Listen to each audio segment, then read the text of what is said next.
নীল আকাশ আর অনন্ত জলরাশির মাঝে দাঁড়িয়ে থাকে এক অনন্ত নীরবতা।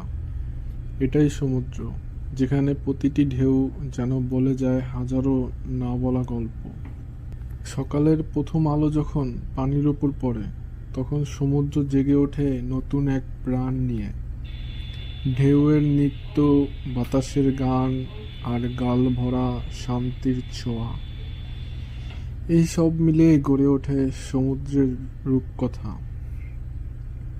কখনো সে রুক্ষ, কখনো সে মায়াবী। সমুদ্র কখনো ভয়, কখনো ভালোবাসা। হাজারো নাবিকের স্বপ্ন আর সাহস এখানে খেলা করে প্রতিনিয়ত।